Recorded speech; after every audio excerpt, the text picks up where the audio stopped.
Kalau di dalam sholat saja boleh, apalagi di luar sholat. Hanya saja kalau kita buat doa, doanya berbahasa Arab. Kalau berbahasa Melayu, maka sholat kita batal. Jadi kalau dalam sholat itu kita buat doa berbahasa Melayu, apakah ketika sujud, ataupun ketika duduk, ataupun ketika tentang tasyahud, at-tahiyatul mubarakatuh sampai fil alamina innaka hamidum majid. Lepas itu kita berdoa sendiri, ya Allah lariskanlah perniagaan saya, batal sembahyang.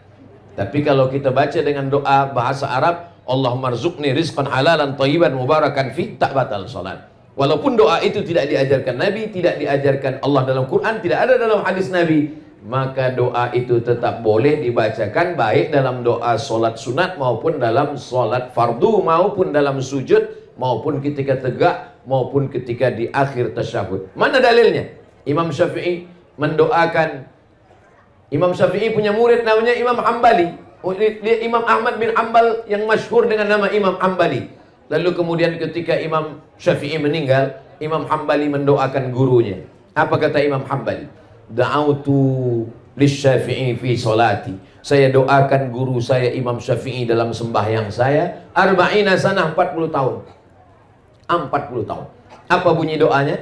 Rabbi firli wali walidayya wali Muhammad bin Idris Asy-Syafi'i. Rabbi firli, ampunkan saya. Wali walidayya, ampunkan ibu bapa saya. Wali Muhammad bin Idris Asy-Syafi'i, ampunkan Imam Syafi'i.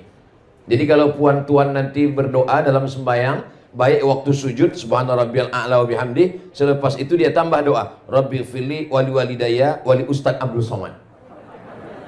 Boleh, tak salah, baik sunat fardu wal sunat. Tapi kalau doanya lupa bahasa Arab, ampunkanlah dosa Ustaz Somad, dia tadi tazkirah kejap saja tak lama, batal solat. Sebab bila ada keluar yang bukan bahasa Arab daripada mulut kita, batal. Tapi kalau kita bacakan dalam hati boleh. Aqrabu ma yakunul 'abdu min rabbih wa huwa sajid. Seorang hamba paling dekat dengan Allah bukan waktu dia di Makkah, bukan waktu dia di Ka'bah, bukan waktu dia di Taman Raudhah.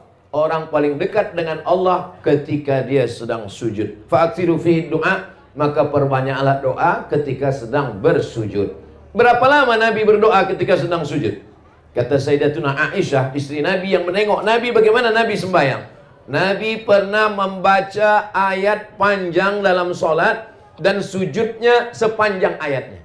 Jadi kalau ayat dia baca surah yang panjang, sujudnya sepanjang ayatnya.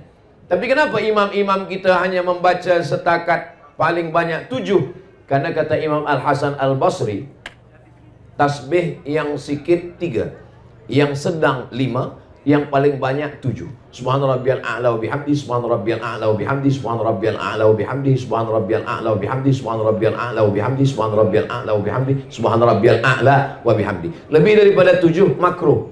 Sebab apa? Sebab makmum berkunang-kunang. Makmum boleh sakit kepala, pusing kepala. Sebab apa? Sebab terlalu lama sujud. Maka yang dimaksud lama sujud ketika sedang sembahyang bersendirian. Solat sunat hajat, solat sunat tahajud, solat sunat witir, solat sunat di rumah. Adapun menjadi imam, idza amma ahadukum falyukhaffif. Kalau kamu menjadi imam, maka ringankanlah bacaannya. Tidak terlampau pendek, tidak terlampau panjang, tidak terlampau lama, tidak terlampau sekejap. Maka insya Allah mudah-mudahan amalan-amalan sunnah Rasulullah SAW dengan maulid ini dijelaskan oleh para alim, para ulama kita, dapat kita amalkan sehingga kita istiqomah. Dengan barakah maulid ini mudah-mudahan kita semua istiqomah insya Allah.